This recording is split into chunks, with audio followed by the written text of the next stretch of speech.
The Trump legal team is now looking to January 6th to try and impact the outcome of the election. But how realistic is that at this point? And what does the fight to protect and reform our elections look like going forward? And China reaching into the highest levels of the Democratic Party, all major issues impacting our nation this week.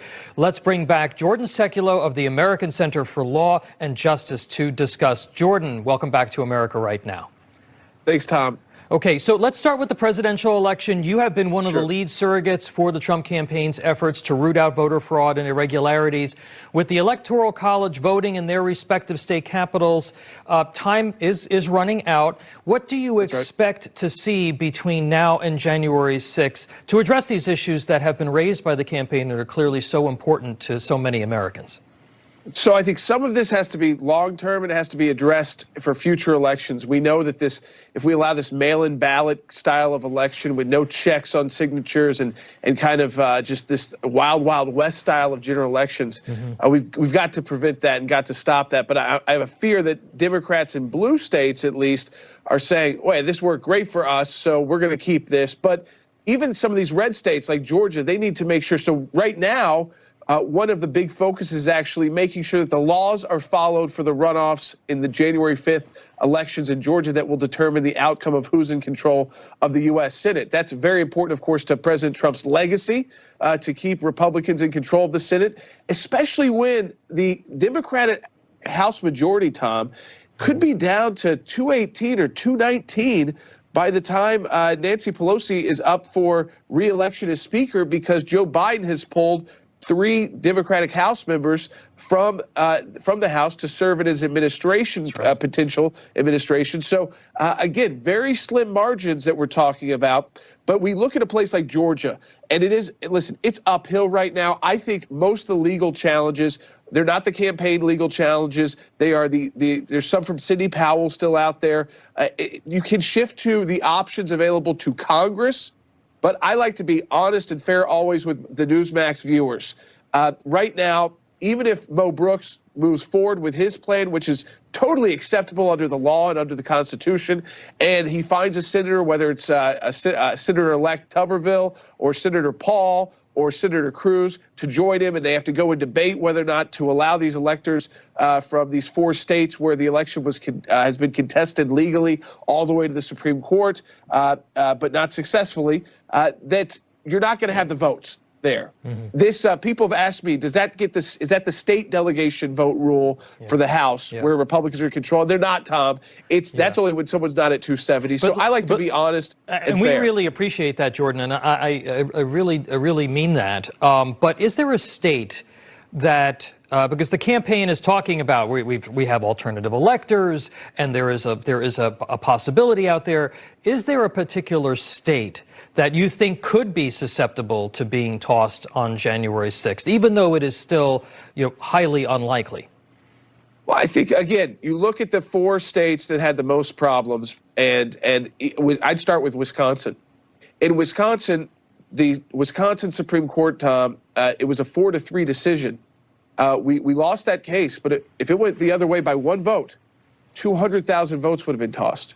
Those were 200,000 absentee ballot votes with no absentee ballot requests that are required to make that request under Wisconsin law. So I'd start there with Wisconsin. The problem is, are any of them outcome determinative? No, that Wisconsin alone would not be enough to take Joe Biden below 270 and then put in that other constitutional option. You'd have to have all 4. That's why those 4 were important at the Supreme Court.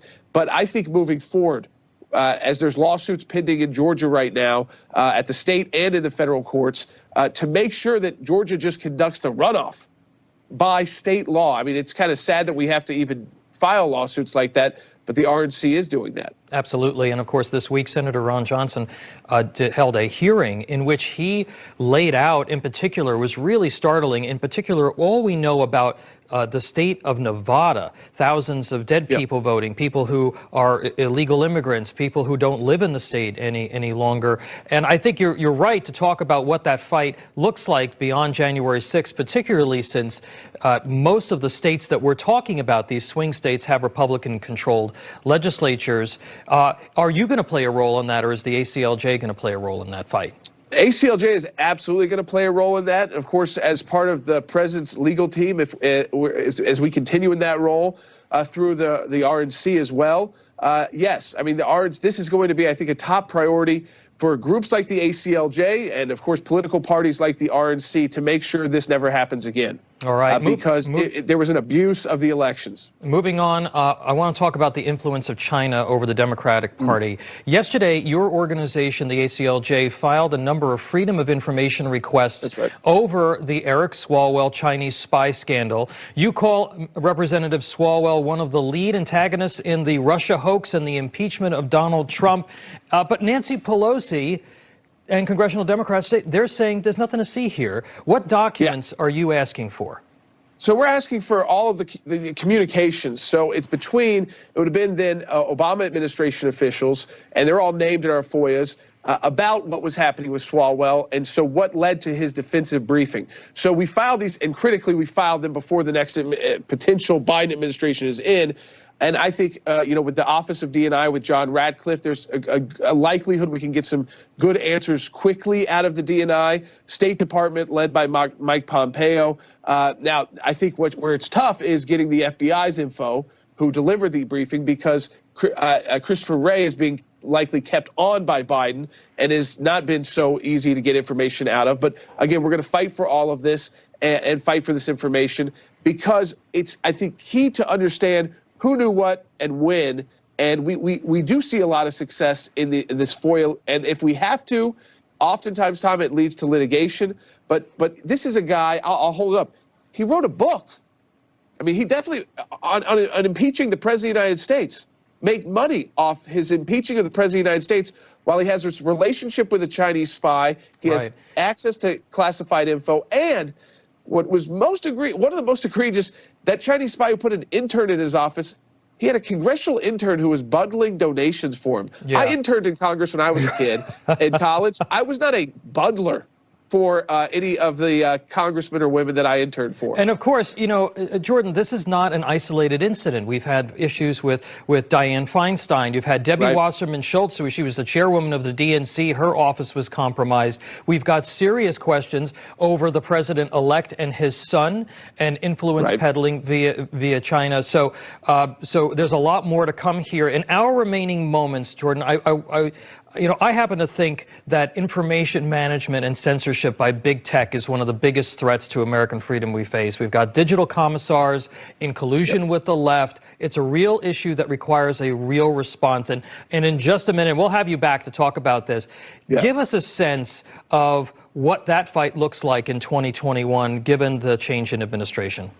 Well, listen, I know Newsmax deals with this every day. I know that we deal with it every day at the ACLJ. What word do we use in our title of our radio broadcast? Is it the wrong word? Are we going to get flagged for this, flagged for that? I think there's two things. One, it's that Section 230 fight, which we'll have to talk about when we have more time. And then second, it is the creation of new platforms and also new places to get news and information like Newsmax and organizations like the ACLJ. We fought for broadcasters. We've had to take this to Facebook, take it to these social media companies, because it can be, especially if you're an individual and they flag you or take you down, I mean, to get a response is nearly impossible if you don't have legal representation. All right, Jordan Sekulow of the ACLJ, thank you for being here. Appreciate it. Don't forget to like our video and subscribe for our channel.